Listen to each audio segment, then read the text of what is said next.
It is a pleasure to be here and to speak to people in different parts of the world through this mechanism. So I want to thank the speakers, Constantine, and the World Psychiatric Association for hosting this and giving us the opportunity.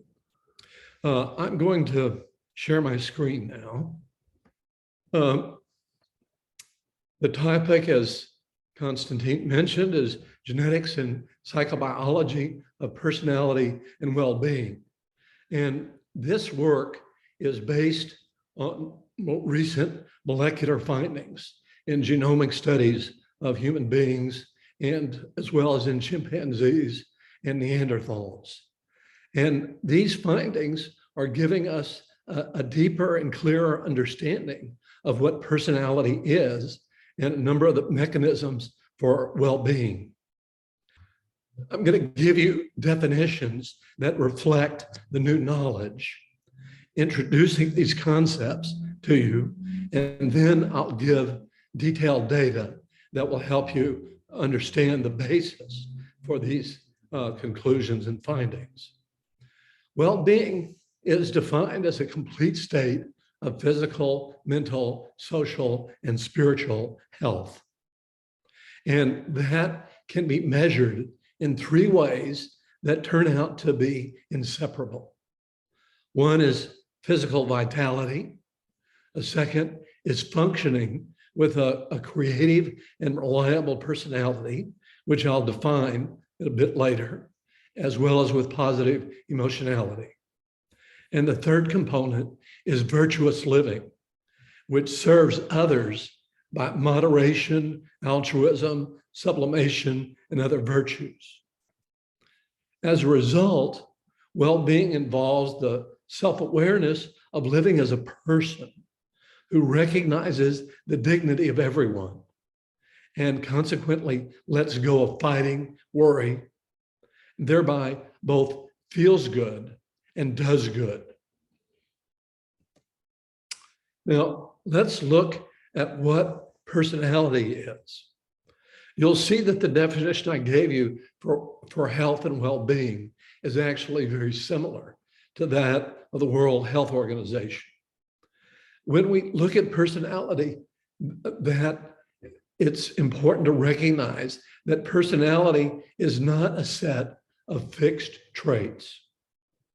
Personality is actually the way people learn to adapt via three major systems of learning and memory. We've been able to show that there are three independently inherited, partially overlapping, and dissociable systems that are associative conditioning of our habits and our skills, our intentional self-control of our goals, as well as self-awareness, which is creative and has spiritual aspects that we'll talk about later. It turns out that personality is actually empirically our strongest predictor of both well-being and ill-being. It's important for the full range of mental disorders, for vulnerability to chronic non-communicable diseases, as well as to vulnerability to social dysfunction. And it's also important for health.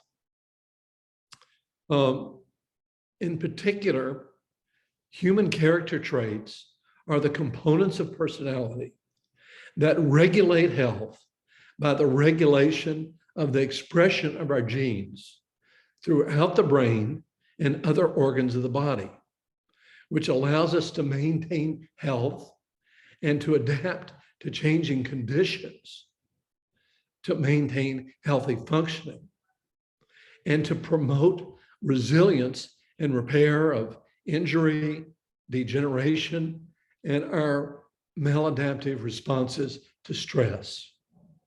So you see that personality is something that's dynamic and not fixed, and that we actually don't have one system of learning and memory, but three that have to be integrated so that our habits are in accord with our goals and our values, which we perceive in a state of self-awareness. And because our character is something that we create and construct in order to adapt to life in ways that we find satisfying and meaningful, that actually puts us in a position to regulate our vulnerability to disease, as well as to promote our own health and well-being. So that's a general point and a perspective that's leading me to emphasize the importance of the relationship between the person and health, and the importance of taking a person-centered approach to the promotion of health. Now, let's look at the role of precision medicine in health. Precision medicine is an emerging approach for disease treatment and prevention that considers individual variability in genes, environment, and lifestyle for each person. So that's a very important advance in itself because it is person-centered. Its goal is to match treatment to specific phenotypes in subgroups of people in order to predict what's most beneficial. And we're already seeing much work like this in cancer medicine. Notice that this differs from evidence-based medicine, which relies on selecting what works best in randomized controlled trials, which consider the differences in the averages of outcome in different groups. So it's focused on finding average differences between large groups, which are often heterogeneous. And so as a result, the recommendations of evidence-based medicine are not person-centered as precision medicine is. And unfortunately, it also doesn't tell us which particular medicine will work best in a particular individual.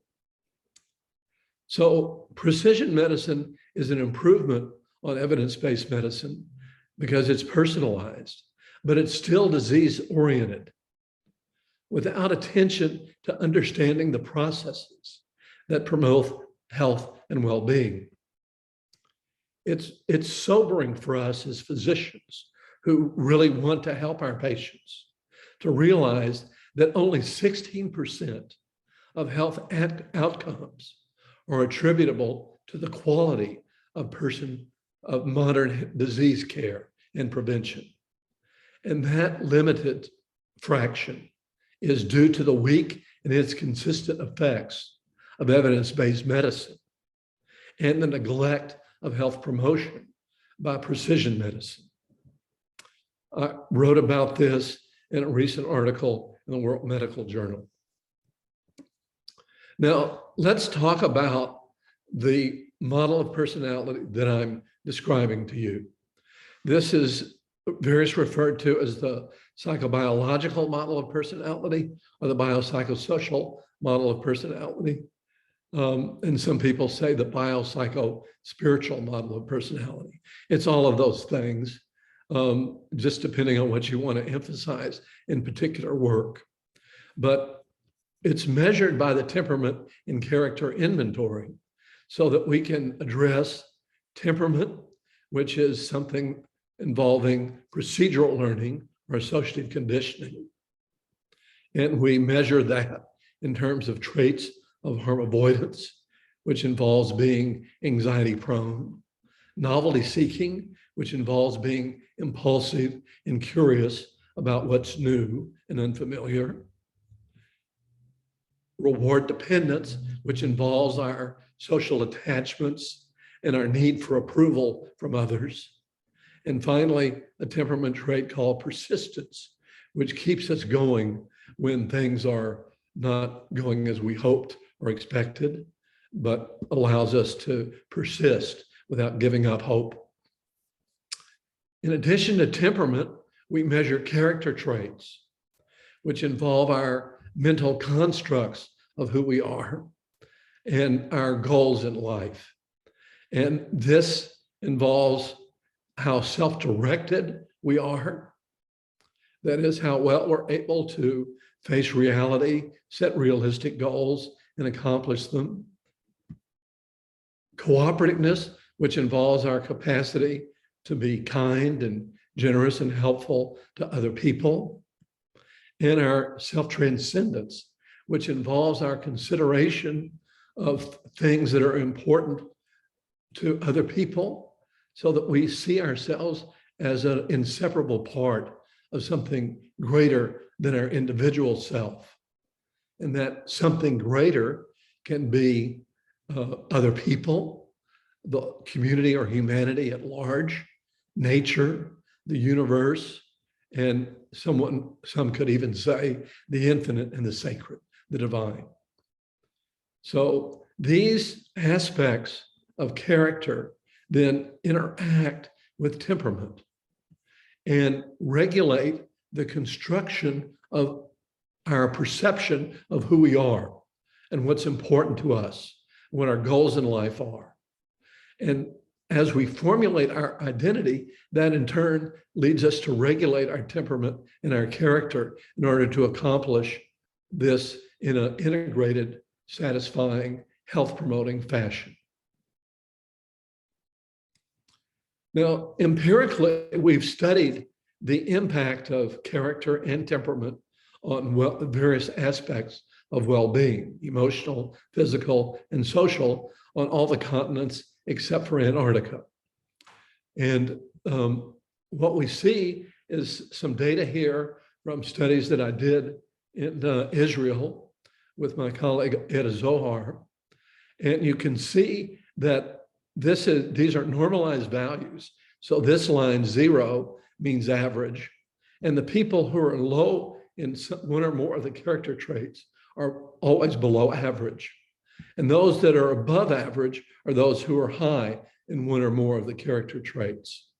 And you can see that the people that are high in both self-directedness and cooperativeness are far above average, much more than just being those who are just self-directed, but low in the other two. And you can see that people who are highly self-directed in Israel actually do fairly well in emotional well-being, but not so well in physical and social well-being. So there are things that each aspect of character contributes. And we wanted to understand in a general way, what are the mechanisms in the human genome that have molecular consequences and biological consequences and physiological consequences that then impact various aspects of health. Now, there's another aspect of this that has been more difficult to research, and that is that we've recognized that the healthy and the happy life is also the good life in the sense of the virtuous life, because a universal desire of human beings is that we want health, happiness, love, and to experience coherence with what's good and meaningful beyond our individual self. As I talked about in my book, Feeling Good, The Science of Well-Being, more than a decade ago. And this has been somewhat controversial because many people in modern society are skeptical about virtue. It's not even a word we use very comfortably often. But extensive research now shows that interconnectedness and the inseparability of all living things is not an illusion. And it's not a matter of opinion and belief. Even as biologists, we know that cells are only partially separated by semi-permeable membranes that are actively engaged in exchange of materials in and out of themselves. We also know that all living organisms are aspects of complex adaptive systems in which symbiosis and cooperation are more involved in healthy social and ecological functioning rather than competition and aggression.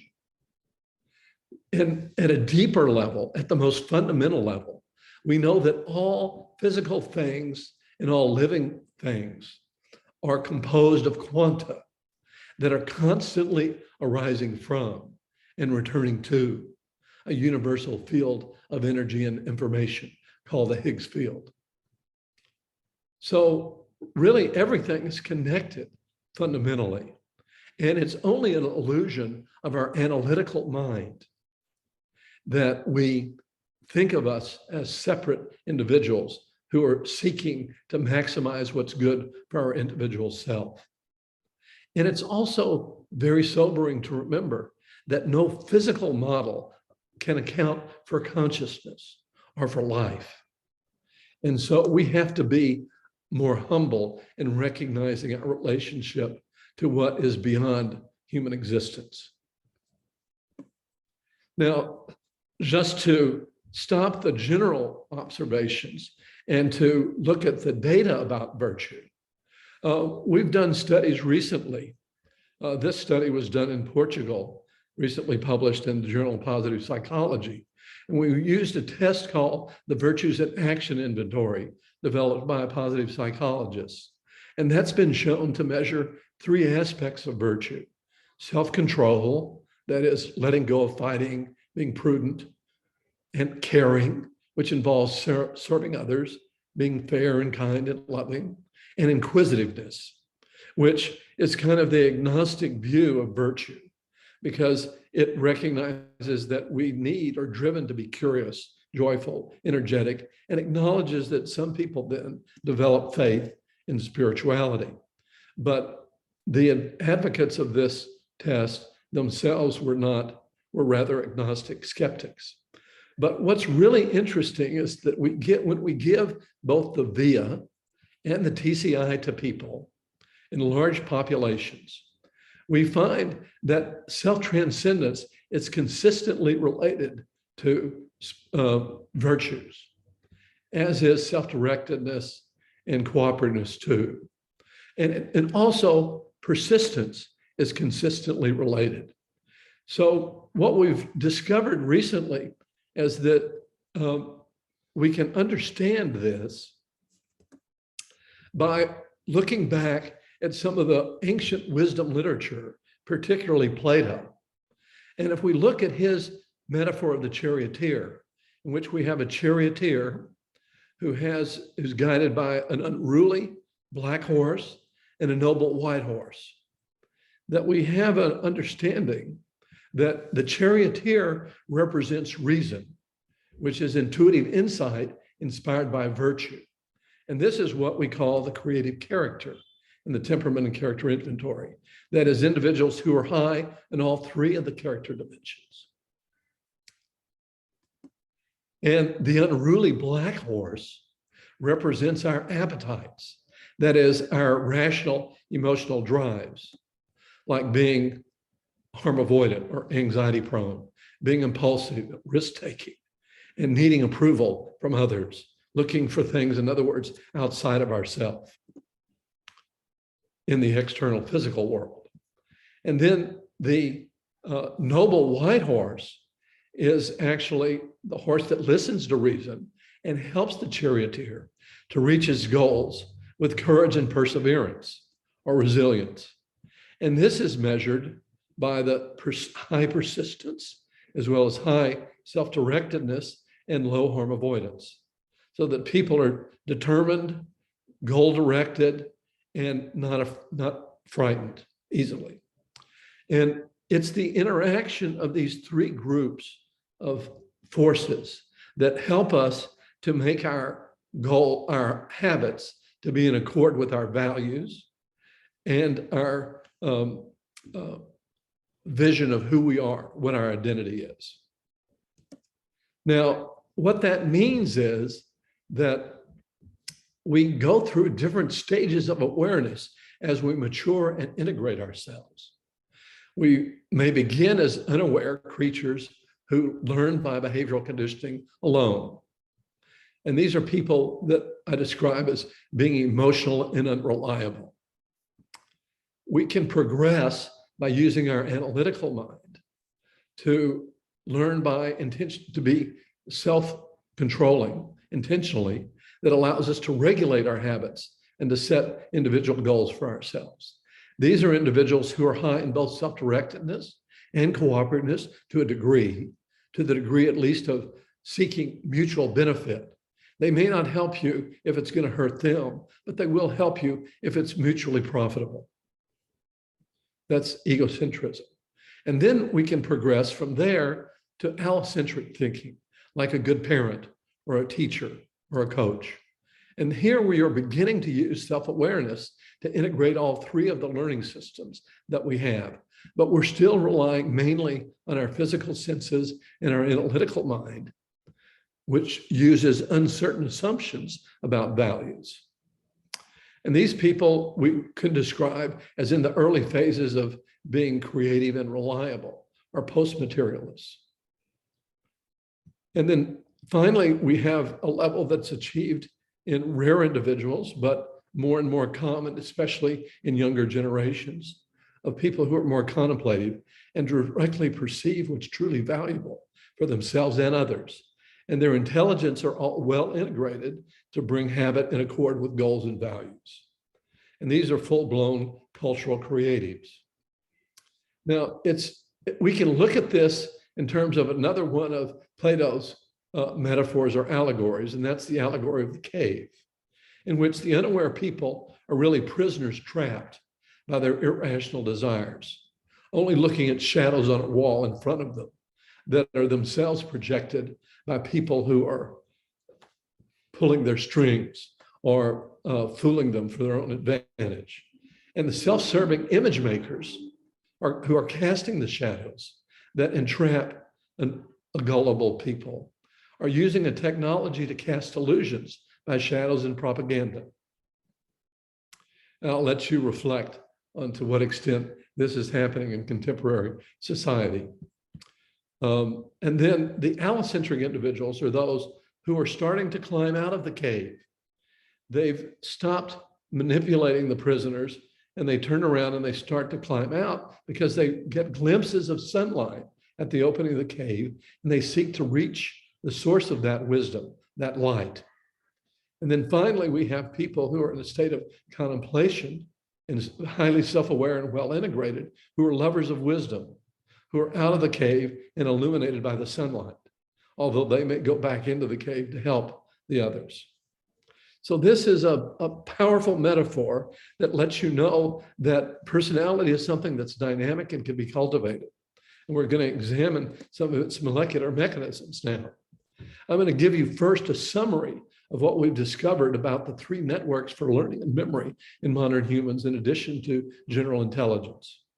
Because we've actually identified almost 1,000 genes that fully account for the heritability of personality. And as a result of that, largely account for the heritability of well-being. And these systems we've been able to identify based on studies of the genomes of modern humans, as well as those of chimpanzees and Neanderthals. And that's published in Molecular Psychiatry. Now, these three networks have emerged and evolved in response to adaptive challenges over the long periods of evolutionary history for modern humans. And associative conditioning, as we know it in modern humans, is actually nearly fully developed in primates, early primates, 41 million years ago. And we can recognize this in the people who are highly emotional, who don't have much character development, and are responding primarily to their temperamental-driven drives. We describe the genetic network for that as the emotional reactivity network, which operates by behavioral conditioning or habitual responses to extracellular stimuli. And we've been able to identify that the genes that make this up, there are 249 of them, are involved in the two networks that allow associative conditioning to respond to extracellular stimuli. This is the ERK and the phosphatidylinositol 3K system. The second system that evolved a little less than 2 million years ago in working man, or Homo ergaster, the ancestor of Homo erectus and the common ancestor of both Neanderthals, and modern humans. These individuals developed intentional self-control in order to seek food, to make tools, and other goals. And we've been able to show that this system of 438 genes operates based on regulation of the phosphoinositol calcium second messenger signaling system within cells. The third system emerged 150 to 100,000 years ago in modern humans. And this is the network for the creative prototype that genetically we've called the self-awareness network. And we've been able to show that that maps directly onto the default mode network and the autobiographical memory system that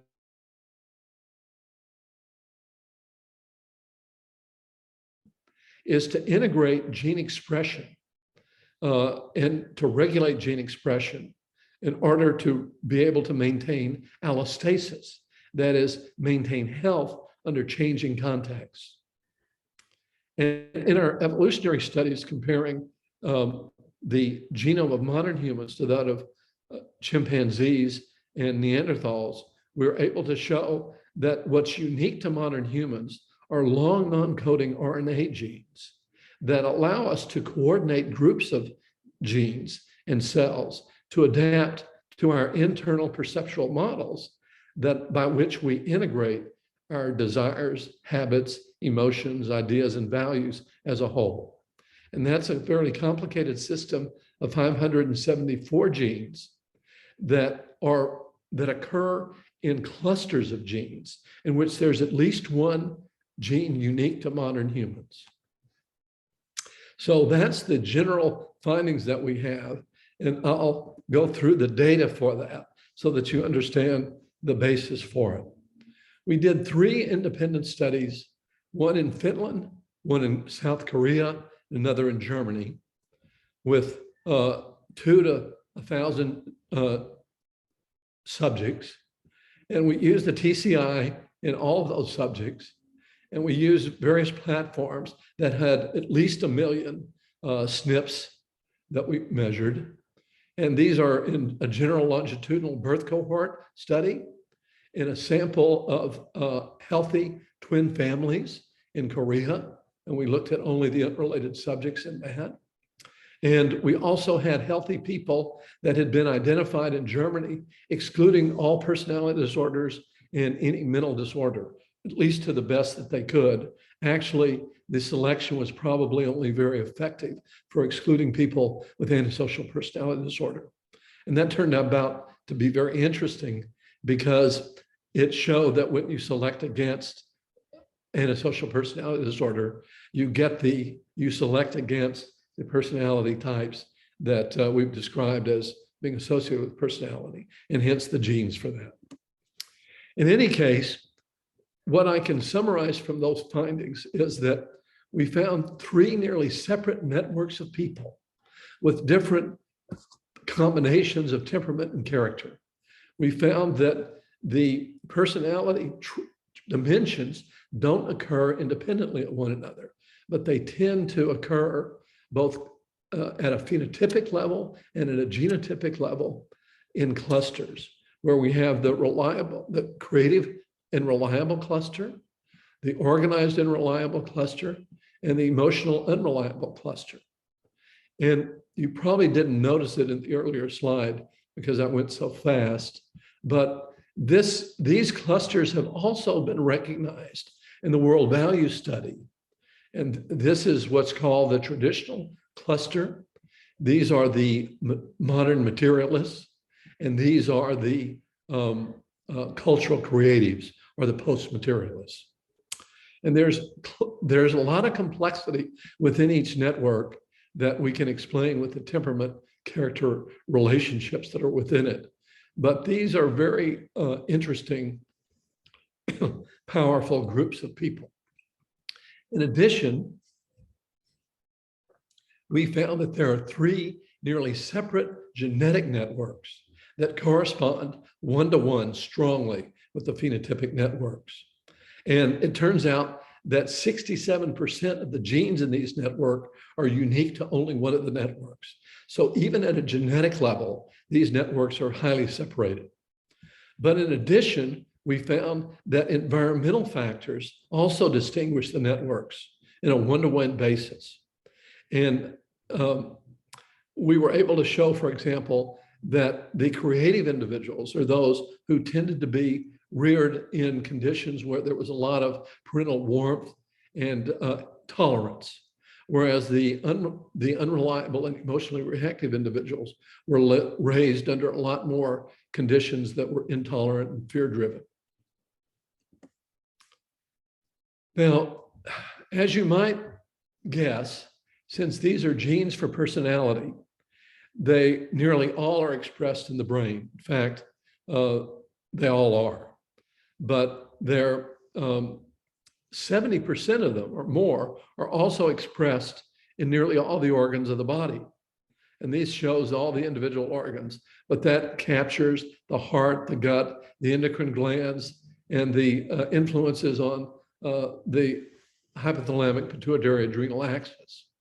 And so we see this throughout the body, and that positions these same genes, which are overexpressed throughout the body, to regulate not only personality, but the assist in the regulation of health by our personality as we learn to adapt to changing environmental conditions. And we're now doing studies with the actual transcriptome to show just exactly what those mechanisms are. And what's essentially happening is when we activate our awareness of who we are, what we desire, what our relationships to others, and what makes life meaningful, we promote mechanisms for healthy longevity, such as increasing heart rate variability and the molecular processes for energy production, immune response, healing of injury and stress, and neuroprotection. We also promote pro-social and virtuous behaviors, like by virtue of identifying with others, and moderation and ecological intelligence to protect the environment, because we develop an outlook of unity with other people and nature. And it also promotes creative and innovative actions via the activation of the late myelinating and recently evolved regions of the human brain that are unique to modern humans, which includes not only the late myelinating neocortex, but also the neocerebellar cortex, which has actually evolved more prominently in modern humans than it was in Neanderthals.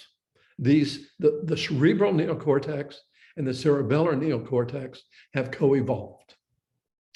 Now, when we look at awareness, we not only see that there are these mechanisms that promote all the aspects of health and well-being, but that our self-awareness can be either enhanced or blocked depending on environmental conditions. It's enhanced by promoting creativity and narrative thinking, and things that promote generosity and charity, and by mindfulness and other forms of contemplation. On the other hand, it can be blocked by impairing any of the components of persistence and resilience, such as promoting fear, which increases harm avoidance, or emphasis on custom and authoritarian control, which decreases our self-directedness, or by allowing social inequity and elitism to decrease our hope, and makes us feel more helpless and decreases our persistence. So these are the mechanisms by which we can understand how the same set of genes for character can influence how well we're able to regulate our temperament and how well we're able to realize our goals and our values.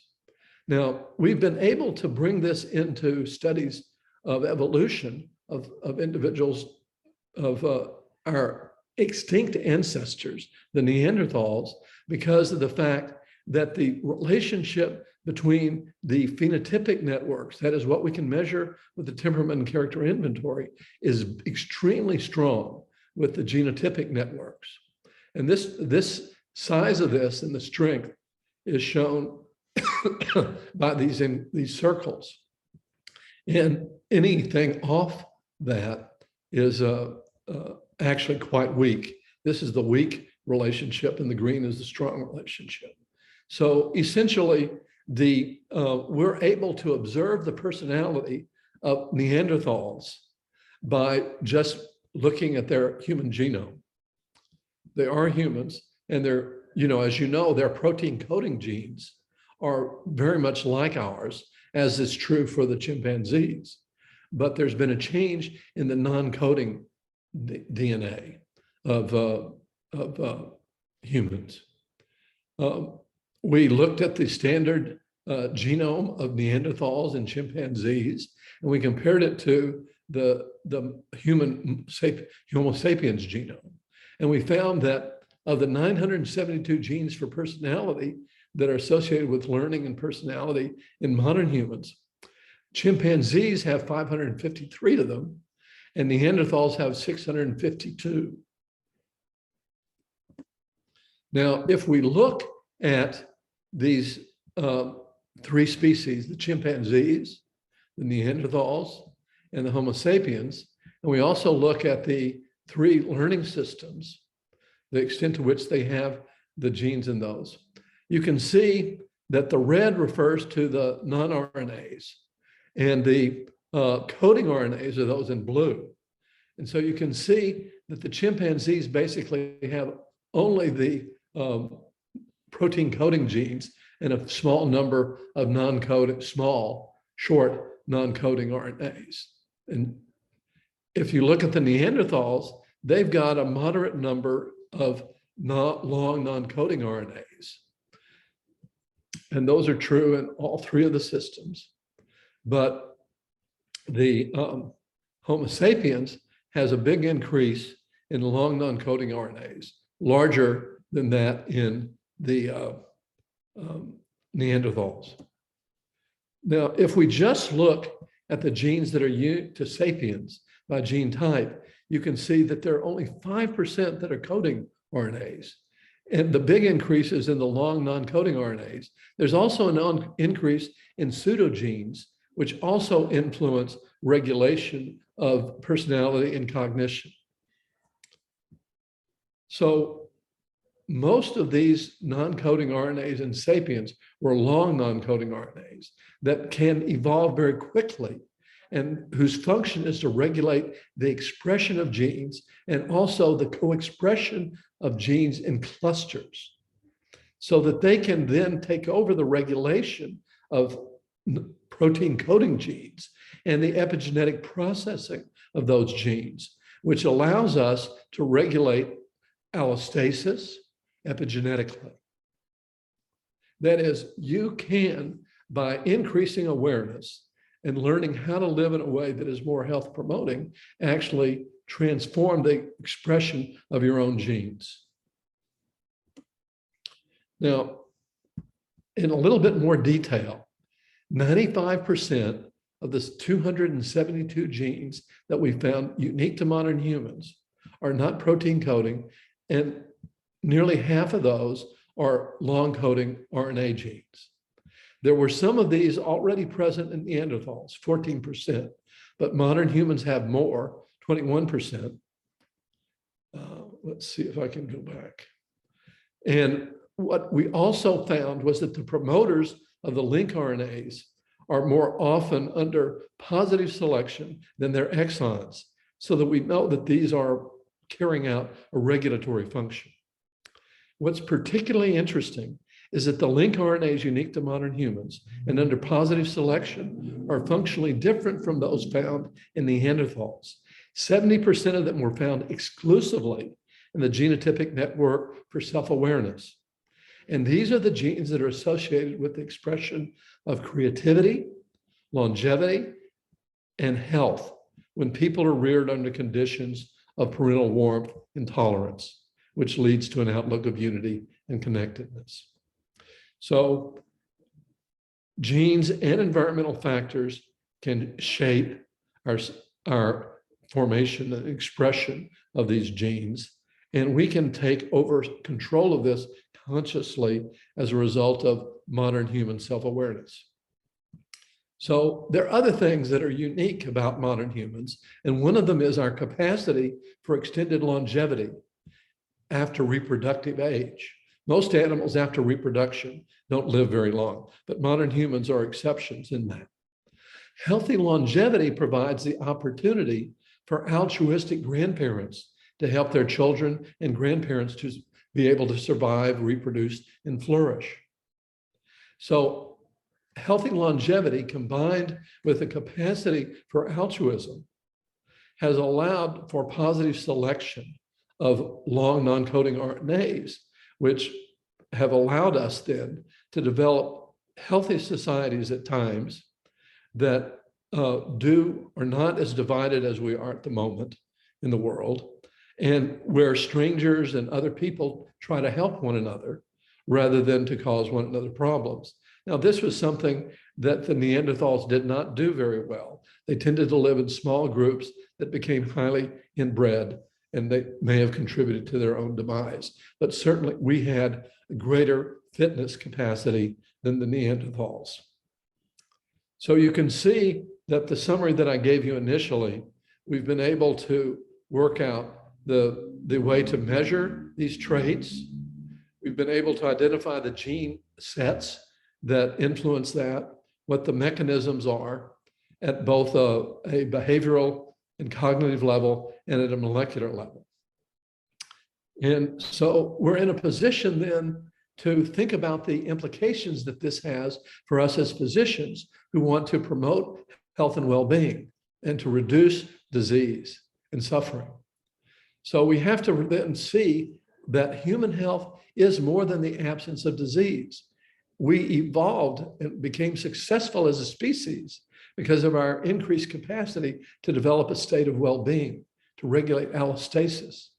And that state of well-being applies to all three aspects of the person: our body, our analytical mind for intentional self-control, and what we can call, I think, without any embarrassment empirically, the soul, which is something that we recognize through our self-aware mind. Now, this ternary structure of human beings is empirically grounded in what we've learned about the structure, development, and evolution of human personality. And then human personality profiles, we know, are major risk factors for most mental disorders, for non-communicable diseases, and mortality and spiritual dysfunction. If you look at a list of the actual causes of morbidity and mortality, it's consistently personality-related behaviors like drinking and unprotected sex and violence and so on. The development of well-being, we can also see, depends on our capacity to integrate the three major systems of learning and memory that have evolved in us. So effective health promotion is a creative process that depends on simultaneously promoting plasticity, virtue, and creative functioning. But we've got to be able to change. We've got to want to know what it is we want to become. And we have to figure out the ways to implement that are a creative process. So if the most effective healthcare requires a person-centered approach, and it cannot be reduced to somatic and pharmacological approaches alone that do not involve learning about how to be healthy, compassionate, and creative human beings. But remember too, that somatic and pharmacological approaches are very useful tools in stabilizing patients to engage effectively in a more comprehensive person-centered approach. But alone, they often lead to chronic disease management without cure or good health, or at least not without optimal health. So I'll stop there and just remind you, if you don't remember it, this is the evolutionary picture of our ancestors, where we go from the Australopithecines, the Homo habilis, to Homo ergaster, the working man, who then led to both Homo erectus and Homo heidelbergensis, who's the most likely common ancestor of both Homo sapiens and Neanderthals. And there are increasing levels of well-being on this axis, as well as numbers of years decreasing. Here are some references for you. There's a link that will take you to the most recent articles that all have links to the others.